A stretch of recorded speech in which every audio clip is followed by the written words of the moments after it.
सनातन हिंदू एकता पदयात्रा को लेकर विवाद अब बढ़ता जा रहा है। शारदा द्वारका पीठ के जगतगुरु शंकराचार्य स्वामी सदानंद सरस्वती ने इस यात्रा और उसके संदेश पर तीखा प्रहार किया है। शंकराचार्य ने हिंदू राष्ट्र की मांग को तो उचित ठहराया है, लेकिन जात पात को खत्म करने के विचार का कड़ा विरोध किया है।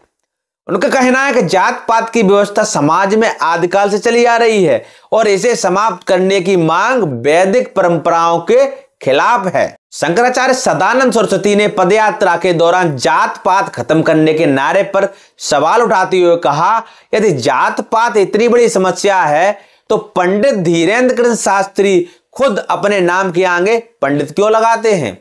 उन्होंने यह भी स्पष्ट किया है कि वर्ण व्यवस्था समाज की नींव है और इसे तोड़ने का कोई भी प्रयास अस्वीकार है। उनका कहना है कि हिंदू राष्ट्र बनाने की बात तो सही है, लेकिन इस राष्ट्र की संरचना और प्रक्रिया पर अब तक कोई स्पष्ट विचार सामने नहीं आया है।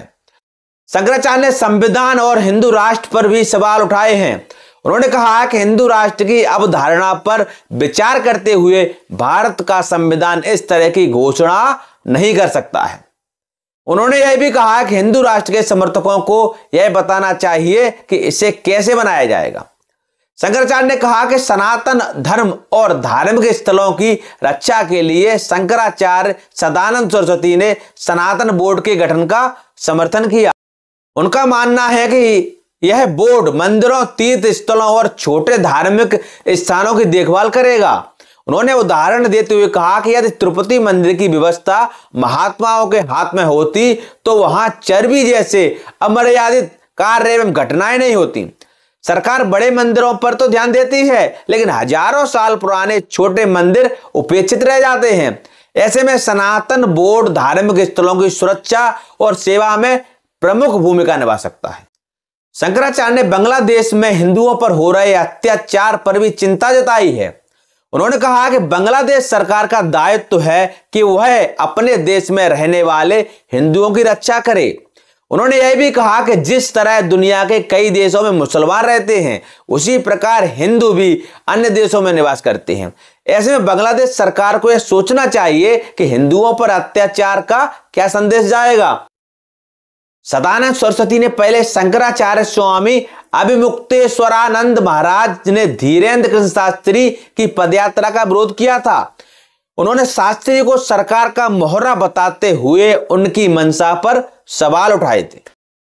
कितना समर्थन करते उनकी एकता के लिए जो उन्होंने यात्रा निकाली, तो वो तो अच्छी बात है, लेकिन उन्होंने बीच में ये जो शुरू कर दिया, जाति पाति को की करो विदाई, हिंदू हिंदू भाई भाई, यह इनका उद्देश्य ठीक नहीं है और ऐसा उनके द्वारा नहीं कहा जाना चाहिए।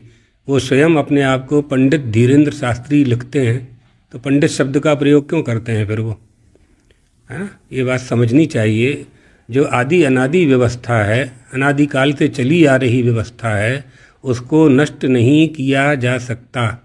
गीता जी में जिसका उल्लेख है, शास्त्रों में उल्लेख है, छांदोग्य उपनिषद में उल्लेख है, जाति धर्म कुल धर्म, जाति धर्म सनातनः और कुल धर्म आदि का जो उल्लेख प्राप्त होता है, तो जाति के माध्यम से हम अपनी परंपरा का पालन करते हैं, कुल देवी कुल देवता की पूजा करते हैं।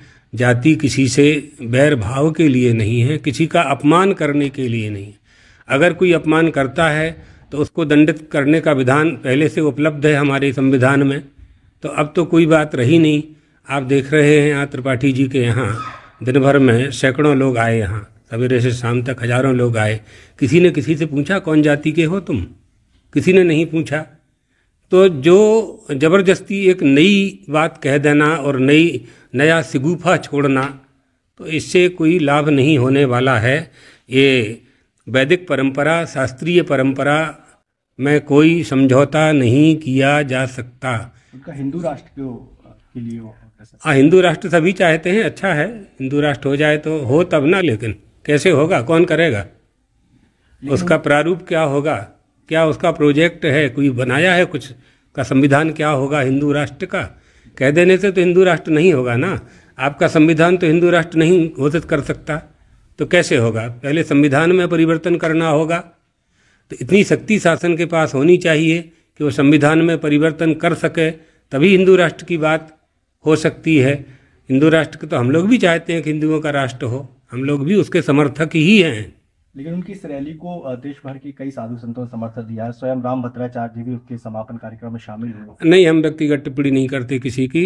आपने जो प्रश्न किया था जाति पाति का, हम जाति पाति में उनके साथ नहीं हैं। उन्होंने जो वक्तव्य दिया है कि जाति पाति की करो विदाई, हम इसका विरोध करते हैं। ये शास्त्रोक्त वेदोक्त व्यवस्था है और वो होनी चाहिए और रहेगी, इनके नष्ट कर देने से नहीं होगी। बड़े बड़े विधर्मियों ने हमारे देश पर राज्य किया, वो नष्ट नहीं कर पाए। तो इस समय तो 78 साल से हमारी सरकार है, कैसे नष्ट करेगा कोई।